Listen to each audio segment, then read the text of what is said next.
हम अपने next conjunction को जो है सो दैट, जिसका मतलब होता है ताकि, ठीक है। तो ये कंजक्शन ज्यादातर वजह बताने के लिए, देखिए सो ये सो का मतलब होता है टू एंड दैट का मतलब होता है कि, ठीक है। तो इन दोनों अल्फाजों से बनकर बना है ताकि, ठीक है। इसमें भी वजह बयान करने के लिए क्या किया जाता है, बताया जाता है ही वर्कड हार्ड, उसने क्या की, मेहनत की, उसने क्या की, मेहनत की। सो दैट, ताकि ही मेड गुड मार्क्स, वो अच्छे मार्क ला सके। तो इसमें बात है, ये बात है उसने क्या किया, पहले तो उसका एक्शन बता दिया गया कि उसने किया, तो किया क्या, उसने क्या किया, मेहनत किया। मेहनत किया तो किस लिए, क्या करने के लिए, ताकि वो अच्छे मार्क ला सके, ठीक है। अच्छा, ये ही में गुड मार्क, ये दोनों अलग अलग सेंटेंसेस थे, इन दोनों को जिसने बनाया वो था सो दैट कंजक्शन। सो अब नेक्स्ट देख लेते हैं conjunction he learned tenses so that he may improve English, उसने क्या किया, टेंसेस सीखे। ये तो उसका पहला सेंटेंस हुआ, ठीक है। सो दैट, ताकि, ही मे इंप्रूव इंग्लिश, ये तो हुआ हमारा कंजक्शन, और ये हुआ हमारे पास हमारा वो दो क्या है, दो क्लासेस हैं, दो, ये इंडिपेंडेंट भी हो सकती है, डिपेंडेंट भी हो सकती है। इसका मसला कब आता है, जब हमने सो या देयरफॉर का इस्तेमाल करना हो, जो कि हम पिछली वीडियोस में प्रीवियस में कर चुके हैं इसका इस्तेमाल, तो आपको वो तो समझ आ ही गया होगा, ठीक है। तो बच्चों हम देख लेते हैं अपने नेक्स्ट कंजक्शन को। सो दैट के बाद इफ और वेदर में डिफरेंस भी देखेंगे, और उनको देखेंगे वो एक जैसे होते हैं, लेकिन उनमें थोड़ा सा जो डिफरेंस होता है ना, थिंकी जितना वो होता क्या है। तो बच्चों अब हम देख लेते हैं हम अपने नेक्स्ट कंजक्शन का, जो कि है इफ और वेदर। इफ और वेदर का इस्तेमाल कहाँ होता है, इनको कब इस्तेमाल करते हैं, तो बच्चों हम इनको देख लेते हैं, साथ ही साथ लेस्ट को भी देखेंगे, जिसका मतलब उर्दू में होता है कहीं के। इफ का मतलब क्या होता है, अगर, ये वो वाला वेदर नहीं है ना कि जिसका मतलब होता है मौसम, ये दूसरा कोई वेदर है, ठीक है।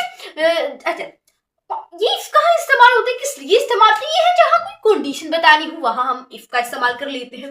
वेदर, जहां दो अल्टरनेटिव्स पॉसिबल हो, जहां दो अल्टरनेटिव मुमकिन हो। तो पहला जुमला देख लेते हैं, इफ यू मीट मी, अगर तुम मुझसे मिलोगे, आई हेल्प यू, मैं तुम्हारी हेल्प करूंगा। इसमें क्या है, इसमें कौन सी कंडीशन है, कंडीशन कौन सी, किस कंडीशन में मैं आपकी हेल्प करूंगा, जब आप मुझसे हेल्प क्या करोगे, मिलोगे तो ही मैं आपकी हेल्प करूंगा। तो ये हुई एक कंडीशन, तो ये हमारे पास है एक क्या, कंजक्शन।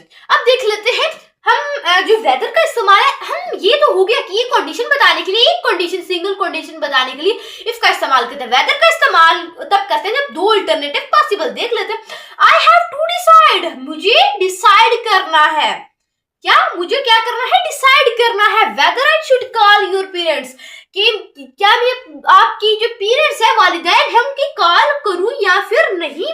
तो ये I should call your parents, ये जो जुमला है, ये हमारे पास एक अलग अलग दो जुमले हैं, इनको मिलाने वाला वेदर है। ये कंजक्शन की तरह भी इस्तेमाल हो रहा है, लेकिन ये कंजक्शन इस्तेमाल करने का मकसद क्या है, गोल क्या है, इसको इस्तेमाल करने हम वो देख लेते हैं। अच्छा देखो, हमने यहाँ क्या बतानी है, ये हो सकता है मुझे दो काम करने हैं, दो एक दूसरे से मुख्तलिफ काम करने हैं, जो कि पॉसिबल है, जो मुमकिन है। अगर मुझे पहले क्या करना है, मुझे पहले डिसाइड करना है, डिसाइड करूंगी तो मैं आपके करूंगी या फिर करूंगा तो ही आपकी पेरेंट को कॉल करूंगा। पहला काम मुझे करना है डिसाइड, कि मैं करूं या फिर ना करूं। हाँ, पॉसिबल हो सकते हैं, ये दोनों मुमकिन हो सकते हैं। फिर अगर डिसाइड हो गया तो फिर अगर मैं आपके पेरेंट को कॉल करूंगी, तो यहाँ दो काम हो गए, तो दो अल्टरनेटिव जहां पॉसिबल हुआ, वहां हम वेदर का इस्तेमाल करते हैं। होप क्या आपको इफ और वेदर के दरमियान डिफरेंस समझ आ गया होगा। यहाँ दो अल्टरनेटिव पॉसिबल हो तो वहां क्या होता है, इस्तेमाल हम इस्तेमाल कर देते हैं वेदर, और जहां हमने क्या करना हो, देखिए किसी भी कंडीशन को दिखाना हो, वहां हम इस्तेमाल कर देते हैं इसका। अब लेस्ट का क्या मानी होता है उर्दू में, इसका मानी होता है कहीं। अच्छा कहीं, फॉर फियर दैट, किसी चीज के लिए डरना, तो वहां हम लेस का इस्तेमाल करते हैं, विच इज ऑन कंजक्शन। ये कहाँ इफ कहाँ इस्तेमाल होता है एंड वेदर कहाँ इस्तेमाल होता है।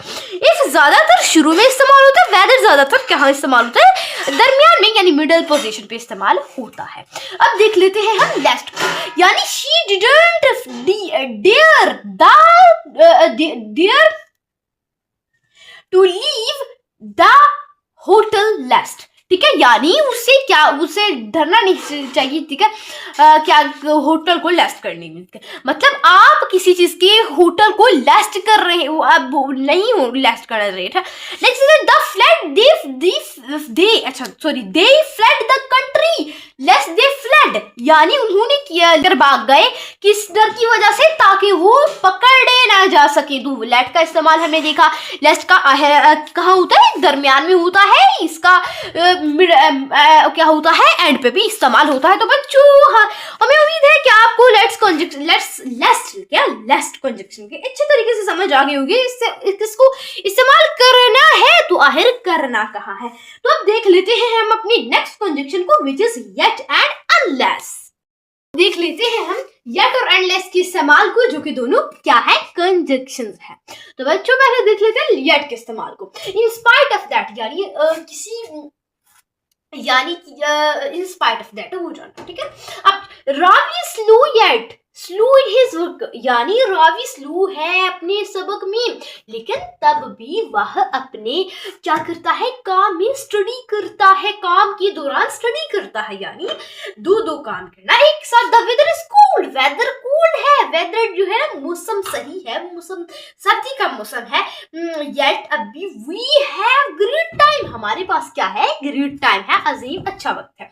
तो हमने देखा कि येट का इस्तेमाल वहां होता है जहां हमने क्या बताना होता है, दूसरी बातों को साथ में ही बताना होता है, यानी हालत बतानी होती है.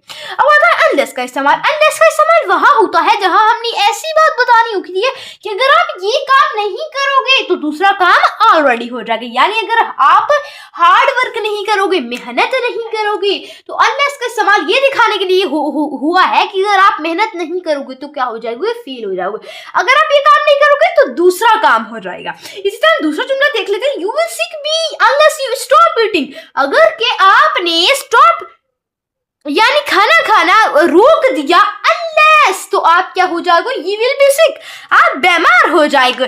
यानी ऐसा काम दिखाने के लिए जहां आपने वो ना किया तो दूसरा काम ऑलरेडी से हो जाएगा. तो ये सब दिखाने के लिए हम अनलेस का इस्तेमाल करते हैं. तो होप कि आपको येट और अनलेस कंजक्शंस का इस्तेमाल अच्छे तरीके से समझ आ गया होगा. तो आज के लिए इतना ही, लेकिन अगली वीडियो में हम कोई नेक्स्ट कंजक्शन नहीं बल्कि इन्हीं कंजक्शंस के यूज करने वाले हैं. तो तब तक के लिए अल्लाह हाफिज, thanks for watching and don't forget to subscribe our channel.